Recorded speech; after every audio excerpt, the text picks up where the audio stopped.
Hello everyone, I hope all are feeling well. जो भी जाऊँ दुनिया में, और इस वीडियो में हम लोग देखेंगे कैसे जो भारत के लोग हैं वो लोन के ट्रैप में फंस चुके हैं।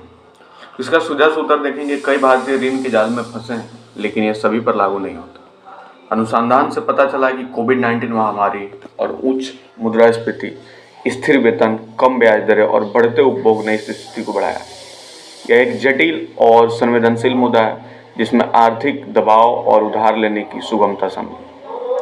कोविड-19 महामारी ने वित्तीय तनाव बढ़ाया, जिससे लोग विशेष रूप से सोने के गहने के खिलाफ ऋण लेकर अधिक उधार लेने लगे। उच्च मुद्रास्फीति जो जून 2022 में 8 साल के उच्च स्तर 7.4 पर पहुंच गई थी, घरेलू ऋण को और बढ़ाया। इसके अलावा महामारी के बाद वास्तविक वेतन स्थिर या कम हो गया, जिससे लोगों को अपनी जीवन शैली बनाए रखने के लिए उधार लेना पड़ा।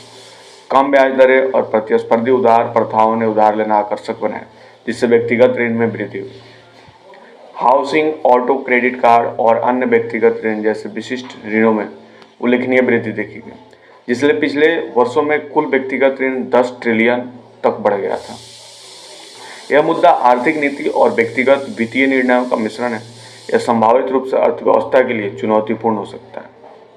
भारत में कई लोगों को ऋण के जाल में फंसने की समस्या एक जटिल और बहुआयामी आर्थिक मुद्दा है, जो व्यक्तिगत वित्तीय निर्णयों, आर्थिक नीतियों और बाहरी दबावों का परिणाम है।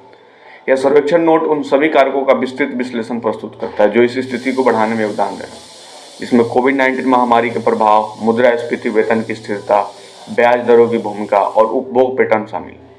यह नोट उन विशिष्ट ऋण श्रेणियों पर भी प्रकाश डालता है जो इस वृद्धि को चलाने में महत्वपूर्ण रहा है। भारत में व्यक्तिगत ऋण का स्तर हाल के वर्षों में काफी बढ़ा है।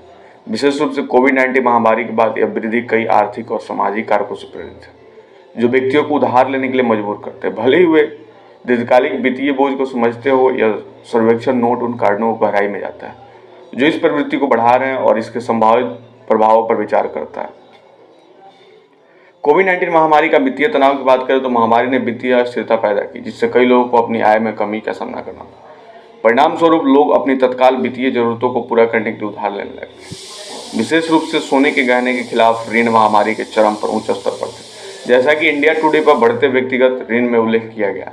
यह तनाव परिवारों को बचत का उपयोग करने और उधार लेने के लिए मजबूर करता है। जून 2022 में खुदरा मुद्रास्फीति 8 साल के उच्च स्तर 7.4 पर पहुंच गई, जिसमें घरेलू ऋण को और बढ़ावा गया। मुद्रास्फीति ने जीवन यापन की लागत को बढ़ाया, जिससे लोगों को अपनी आय के साथ साथ तालमेल रखने के लिए उधार लेना पड़ा। यह विशेष रूप से उन परिवारों के लिए चुनौतीपूर्ण तथा उनकी आय स्थिर थी या कम हो रही थी। स्थिर या कम हो रहे वास्तविक वेतन की बात करें तो महामारी के बाद कई लोगों के वास्तविक वेतन स्थिर रहे या कम हो गए, जिससे उनकी क्रय शक्ति प्रभावित हुई। इस स्थिति में लोग अपनी जीवन शैली बनाए रखने के उधार लेने लगे, जिससे व्यक्तिगत ऋण को स्तर को बढ़ाएगा।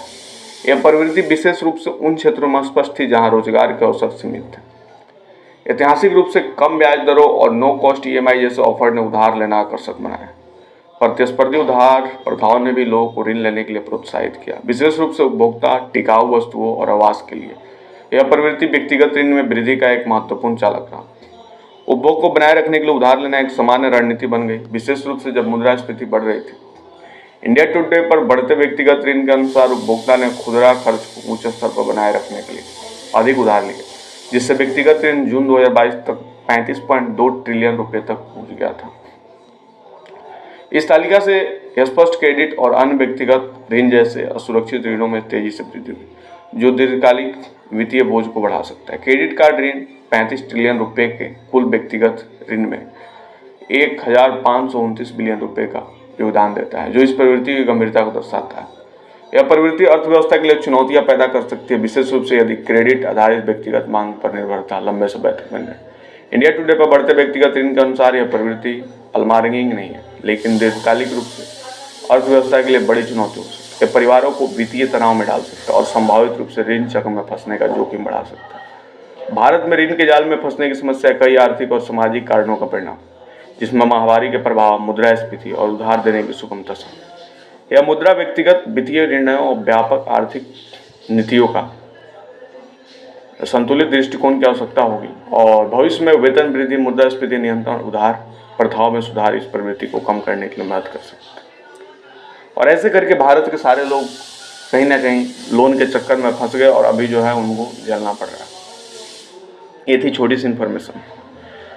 आप कमेंट करके बताएंगे कि क्या आपके एरिया में जो लोन का स्थिति है वो कैसा है।